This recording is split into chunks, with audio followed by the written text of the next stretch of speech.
So hello everyone, Kanchan here. Today we gonna talk about the second part. जैसा कि हमने first part में देखा था कि जाओ ने उस आखिरी बचे हुए मॉन्स्टर को मार दिया था, जिसे देखकर सायोकी हैरान हो गया था।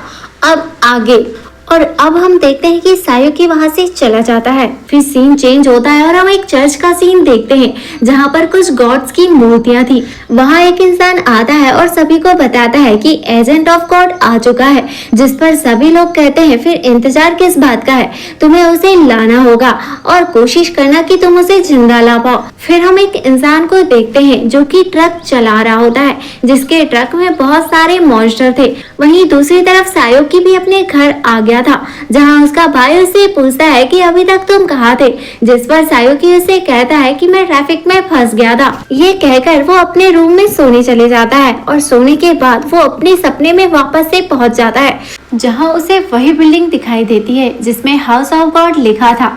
अब हम देखते हैं कि सायोकी उसमें एंटर कर जाता है, जहां उसे पता चलता है कि ये तो गॉड का मेंटल हॉस्पिटल है, जो कि नॉर्मल मेंटल हॉस्पिटल जैसा ही है पर कुछ अलग है। और जैसे ही वो अंदर जाता है तो उसे 6 रूम दिखाई देते हैं जो कि लॉक थे। तब हम देखते हैं कि वो सभी को खोलने की कोशिश करता है पर 5 डोर नहीं खुलते। लेकिन जैसे ही वो 6वें डोर को टच करता है तो उसमें कुछ पैटर्न्स बनने लगते हैं और वो डोर ओपन हो जाता है। और जैसे ही सायोकी अंदर जाता है तो वो एक लेडी को देखता है जिसके चारों तरफ समुद्र की लहरें लहरा रही थी, लेकिन वो सब उसका इल्यूजन था। एक्चुअल में तो वो एक रूम था। आगे हम देखते हैं कि सायोकी उस लेडी से बात करने की कोशिश कर रहा था पर वो लेडी उसका कोई भी जवाब नहीं देती। फिर हम देखते हैं कि अचानक उस रूम में कुछ पैटर्न्स बनने लगते हैं, जिस पर स्क्रीन में कुछ लिखा हुआ था, जिसे सायोकी पढ़ता है और उसे पता चलता है कि वो 5 एंशिएंट गॉड में से एक है, जिसका नाम नाइक्स है और उसकी मेंटल कंडीशन ठीक नहीं है। और अगर सायोकी उसे ठीक करता है तो उसकी कुछ पावर्स सायोकी को मिल जाएंगी। ये सब पढ़ने के बाद सायोकी नाइक्स के पास जाता है और उसके कान में कुछ कहता है, जिससे नाइक्स तुरंत पलटती है और कहती है कि आखिरकार बेटा तुम इतने सालों बाद आ ही गए।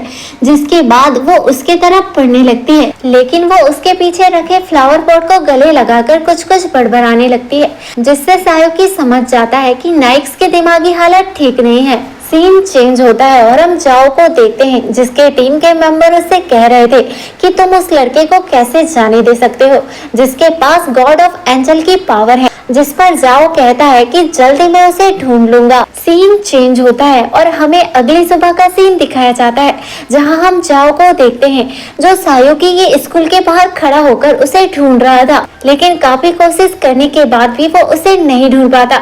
दूसरी तरफ हम सायोकी को देखते हैं जो उसकी नजरों के सामने से ही वहां से चला गया था और सीधे डॉक्टर के पास पहुंच जाता है, जहां वो मरीज की कंडीशन बताकर उसका इलाज पूछता है। जहां वो डॉक्टर उसे बताता है कि कुछ मेडिसिन और थेरेपी की मदद से वो मरीज ठीक हो सकता है। जिसके बाद सायोकी एक लाइब्रेरी में जाता है, जहां वो एंशिएंट किताबें पढ़ता है, जिसमें उसे पता चल जाता है कि उस हॉस्पिटल में एक मेडिसिन रूम भी है, जहां से जाकर वो मेडिसिन ले लेता है और सीधे उसी हॉस्पिटल में पहुंच जाता है जहां नाइक्स मौजूद थी। सायोकी वहां एक डॉक्टर बनकर आया था। इसके बाद वो उसे कुछ मेडिसिन दे देता है, जिसके बाद देखते हैं कि वो जैसे ही उसे कंज्यूम करती है तो कुछ और बड़बड़ाने लगती है। इसके बाद हम देखते हैं कि सायोकी उसे अपना बेटा बता देता है, जिसकी वजह से उसकी कंडीशन थोड़ी ठीक हो जाती है।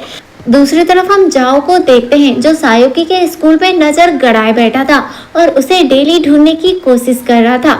यहाँ नाइक्स की थोड़ी कंडीशन बेटर होने पर सायोकी को कुछ सुपर पावर्स मिलती हैं, जिसका नाम स्टारलाइट डांसर था। इसके थ्रू रात में उसकी सुपर पावर एबिलिटी बढ़ जाएगी और वो छोटे क्रिएचर से भी बात कर पाएगा और बाकी क्रिएचर्स को डरा पाएगा। जिसके बाद हम देखते हैं कि सायोकी अपनी पावर को टेस्ट करने के लिए रात में बाहर निकल जाता है। पावर टेस्ट करने के बाद हम देखते हैं कि सायोकी एक जगह पर बैठ जाता है। इसी के साथ इस एपिसोड का एंड हो जाता है। अगर आप इस सीरीज के आगे के पार्ट चाहते हो तो हमें कमेंट करके जरूर बताइएगा, ताकि हम आपके लिए इसके आगे के पार्ट कंटिन्यू कर सके।